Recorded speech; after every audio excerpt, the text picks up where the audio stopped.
Living Like Akina. And Akina originally was a name I made up in Spanish class. Miss Doak. She was my sophomore, freshman teacher, Spanish teacher. She was awesome. She was a very godly woman as well. So it meant a flower from spring. And I've always just carried it around with me, and that's just kind of like my backup name when I make social media or whatever. But yeah, a flower from spring, Akina, which I really liked it because my last name is Salinas, so without the S's, it's Alina. Akina, Alina. If I ever had a girl, fun fact, I wanted to name them either Akina or Alina. But I even considered about doing Akina Alina or Alina Akina. But anyway, getting into my story.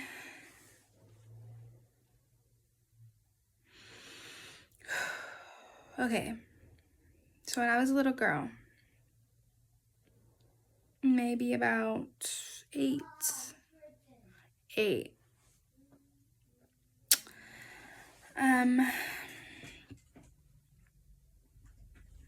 And God give me the courage to spit this out because I feel like I may be throwing people under the bus, and that's not my intention. I'm just here to get my message out. And if any of my family or friends watch this, I love you. I love you with my whole heart. And I don't want to lose y'all. But it's time for me to speak up and not be silent anymore. So when I was a little girl, about 8 years old, ish. It was so long ago, but I remember I was in school one day and I got off the bus and I was going home, and I met my mom's boyfriend at the time and didn't think nothing of it. He was cool or whatever. It didn't faze me at all.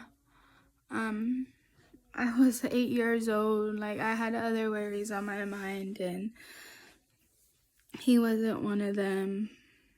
Years pass, maybe a couple, and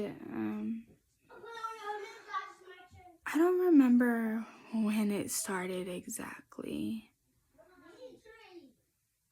I don't remember the first encounter. But what I can remember is that it was just me and him one day. My mom was at work. I don't know if we were watching TV. I couldn't tell you what we were doing. I'm 28 years now. Keep in mind, that was a long time ago. I just remember him on top of me. And I remember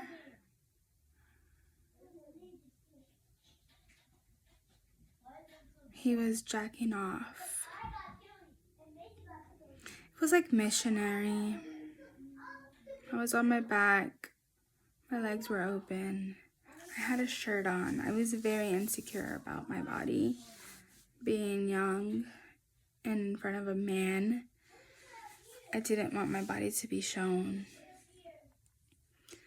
And he would jack off by just looking at me, looking at my stuff, right?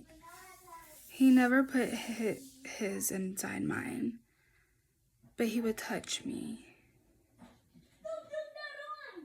like the downstairs area, like touch, caress, even kiss, you could say. And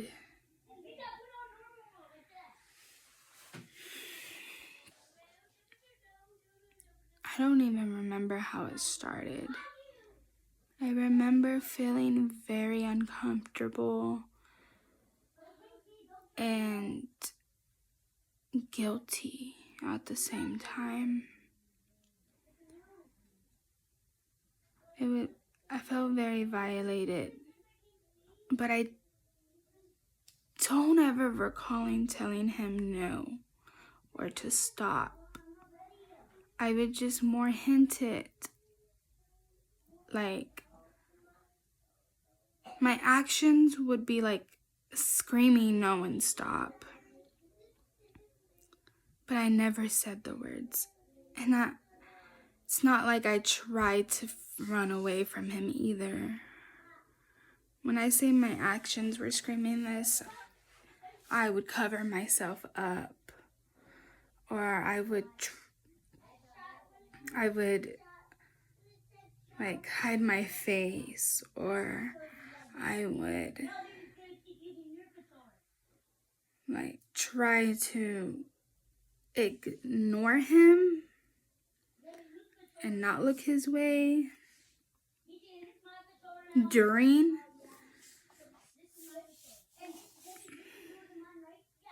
I remember. Okay, let me just say this. I'm pretty sure I told my mom the first time it happened.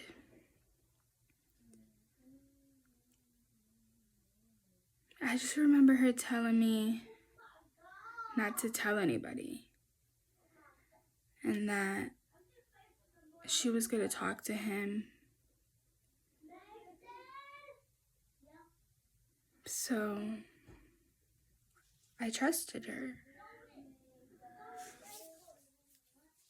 I remember listening to the conversation when he got home. Under the door, they were in their room where it had happened,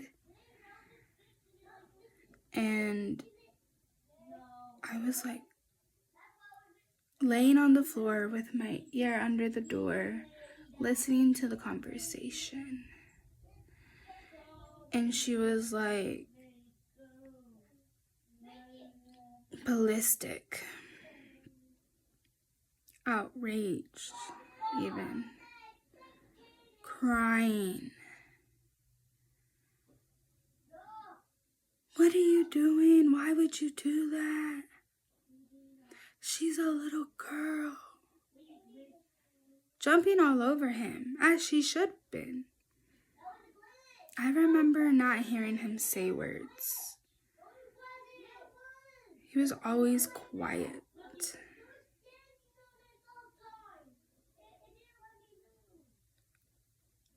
He was quiet. I didn't really hear a response out of him.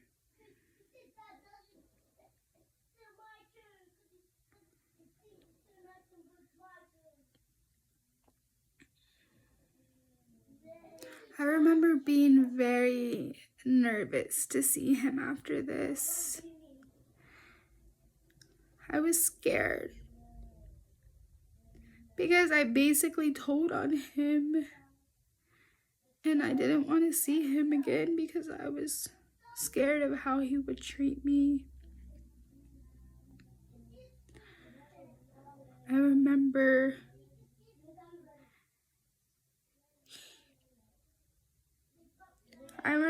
that when I seen him, he acted like nothing.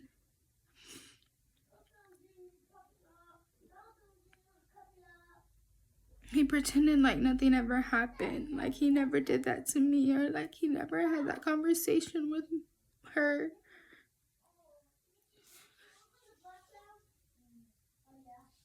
I don't even remember if I asked my mom, like, if she had talked to him or what he had said, because I heard it.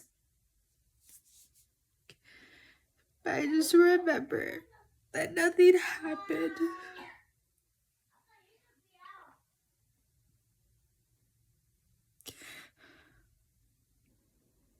And I was so shook and confused.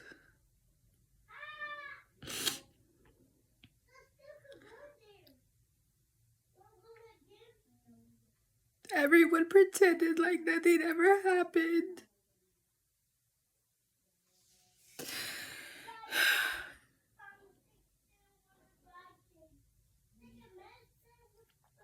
So then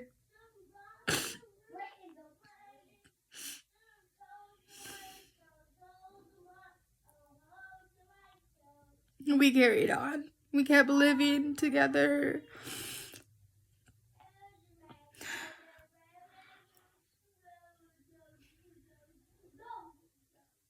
And this happened for years.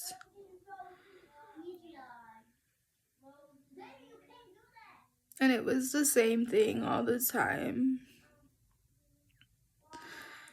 I remember finding myself listening under the doors different times in different houses. And they would have the same conversation. And he would be yelling at him, why? Why are you touching her? Am I not good enough for you? Why do you have to touch her?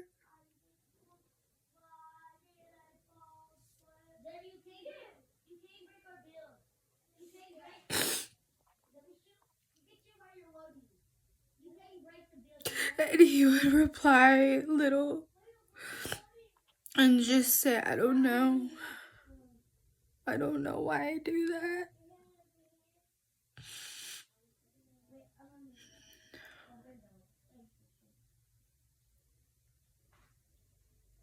My mom never comforted me. She told me not to tell anybody. So I didn't. I never did. I remember telling somebody one time, and it was my cousin, which was his niece.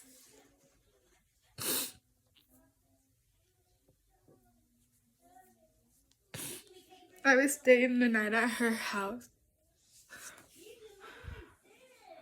And we were up all night listening to music, talking. She was telling me stuff that she had been through. So I told her about me. And I remember she, when I told her who it was, her face turned like a ghost.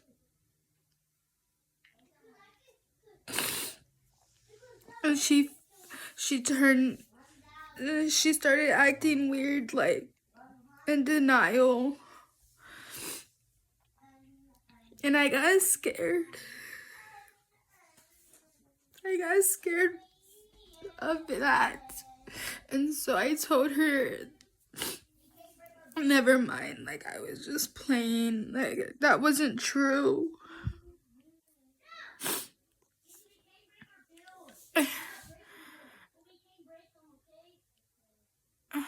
And we kind of just like ignored it and got over it and went to bed. I remember maybe a week later, my mom coming to me and telling me, like, why did I tell her that? She basically told her the whole story, like, the way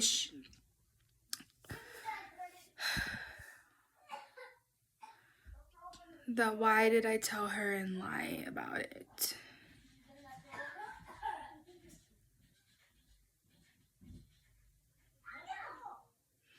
I don't ever remember having a response to her. because obviously, but that was the first time I ever told somebody about what had happened while it was happening, other than my mom.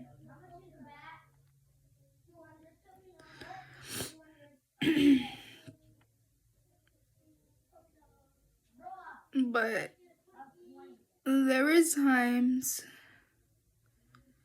where